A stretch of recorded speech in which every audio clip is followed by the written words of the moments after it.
One of the most popular videos on my channel has been my comparison video where I put to the test Thomas Cook, TUI and Jet2 to find out which UK leisure airline was the best. And surprisingly to me, Thomas Cook came out on top. So today I'm at Birmingham Airport about to fly to the Spanish island of Menorca with Thomas Cook to see if they were worthy winners. Samuel Knight, this one's for you. Welcome to Vacation Table. Let's get going.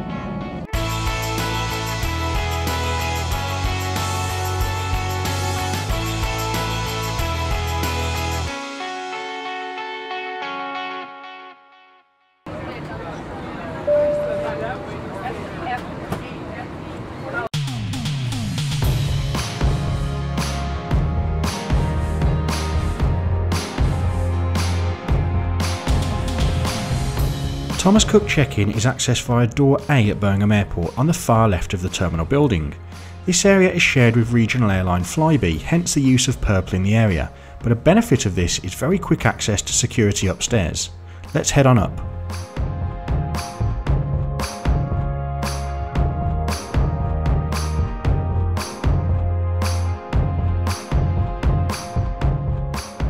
Security was quite busy today, but once I'd received my early morning pat down, I still had time to relax in departures. Birmingham is my local airport, and while it's not a world beater, there is a good choice for passengers heading off on holiday. The airport offers a good selection of shops, plenty of seating, and a variety of options for a bite to eat before flight.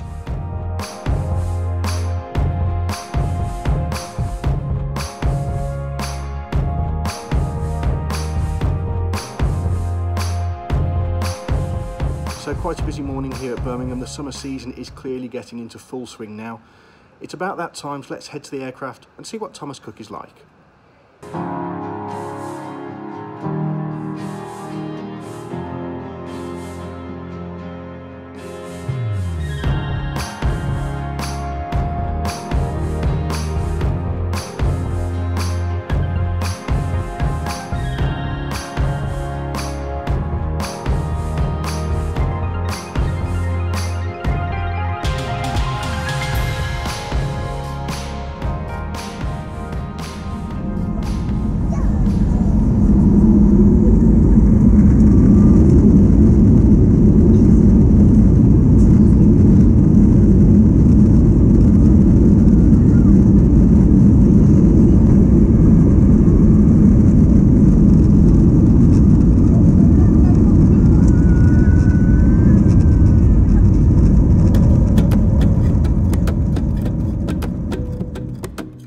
Thomas Cook is one of the world's most well-known names in travel, and from humble beginnings in 1841, the company today provides holidays to millions of travellers.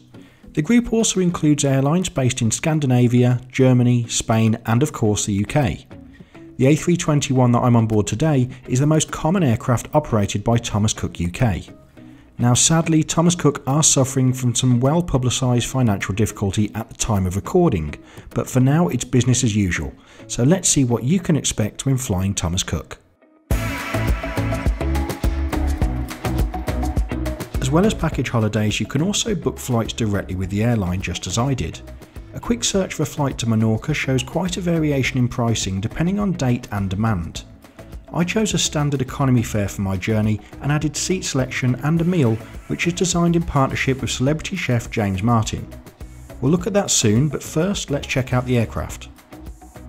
The Thomas Cook A321 seats up to 220 passengers in a standard 6 abreast layout.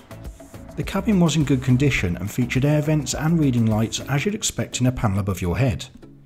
Storage for personal items is either under the seat in front of you or in the overhead lockers, and the aircraft has several toilets which were kept very clean and feature changing facilities if you're travelling with a baby.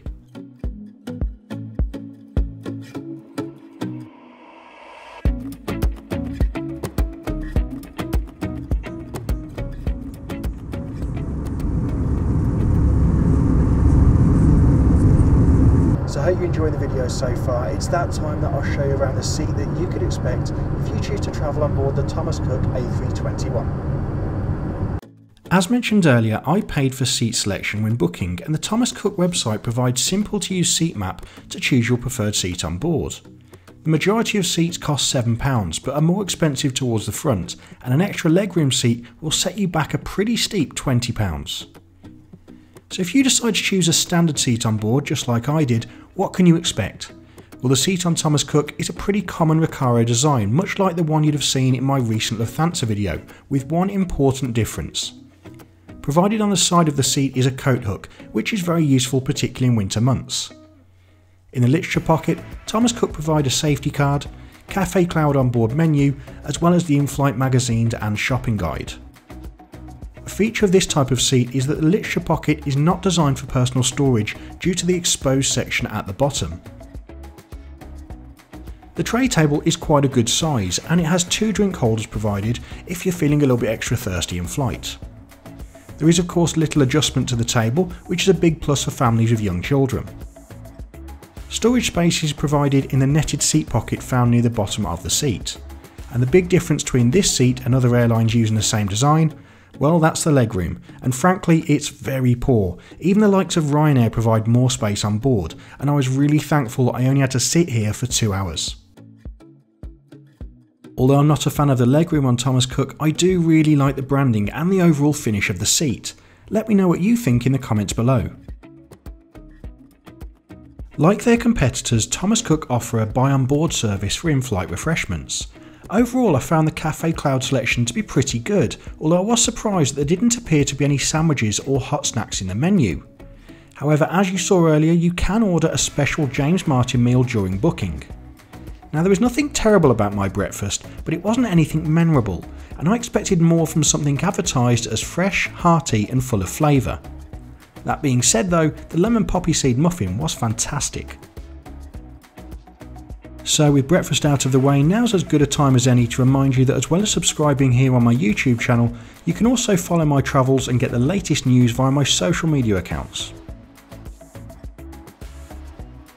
To pass the time on your Thomas Cook flight, you can of course check out the in-flight magazine, and I enjoyed reading about some of the food highlights at many of the airline's destinations. Of course, I also made sure to take a look at the Thomas Cook fleet information and the airline's route network, which offers plenty of inspiration for future travels. If you're planning on flying further afield, Thomas Cook now also offer a sleeper seat service on the Airbus A330, which is a premium of about £200 over a standard economy class seat.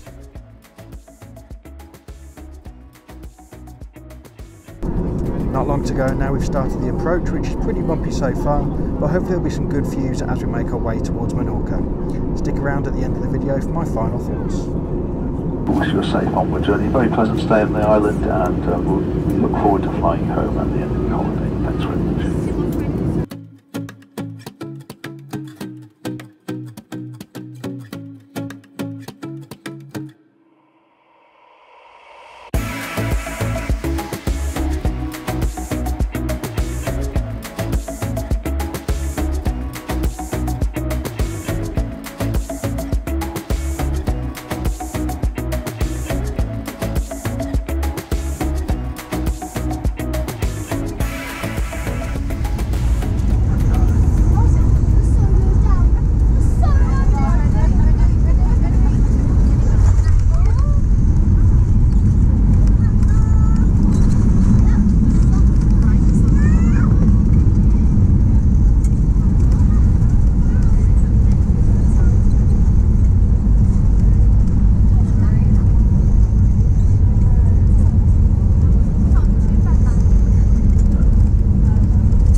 So welcome to Menorca after that trip with Thomas Cook. If this is the first time you've watched one of my videos, now I'll share with you my final thoughts on today's experience. Starting off in Birmingham, and it was quite busy at Birmingham Airport today. Security took a little bit of a long time just because of the sheer volume of people, and also the departures area itself was quite crowded. So I didn't have a lot of time to explore, but there is a good selection of shops and restaurants from my previous experience if you are having some time there before your flight. Then we come to the flight itself, and of course, as I mentioned before the video, Thomas Cook won the award for #1 UK airline in my comparison test a little while ago. But I certainly don't think they are the #1 based on my personal opinion, if I'm not being as objective as I was in that video. We'll get started obviously with the crew, and I will say the crew themselves were very, very friendly indeed. I interacted with them on a number of occasions. Very hard working as well, but you do kind of expect that from a leisure airline because the crew do earn commission from sales on board. A very special mention must go to the pilots though. They updated us very frequently throughout the flight, which were particularly useful because it was quite turbulent, so the seatbelt signs were off and on throughout. But they were very informative, letting people know there's nothing to worry about and explaining the routing and the arrival time, so big thumbs up to them. Now, as you'd have seen from the video, I did pre-book the premium James Martin meal. It was breakfast on board today's flight. There wasn't a great deal premium about it, sadly. Now, it wasn't particularly expensive, just £7.50 or so, but it wasn't anything memorable, so I'd probably spend my money on something in the terminal. And that also leads me on to the snack and drink selection on board. Now, it's not terrible, but compared to some of the competition, for me, Thomas Cook don't offer a massive amount of snacks, such as hot items or sandwiches, so that again is something to bear in mind.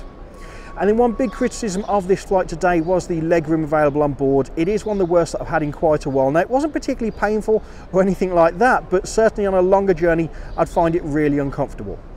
So overall, will I fly Thomas Cook again? Well, yes, if the opportunity presents itself and it's the right route at the right price. But personally, if I was to choose a leisure carrier from the UK, it's going to have to be Jet2 for me. Let me know if you agree with me in the comment section below. Do of course leave me a thumbs up if you enjoyed the video, and if you haven't already, please do subscribe and hit that notification bell for future reviews on this channel.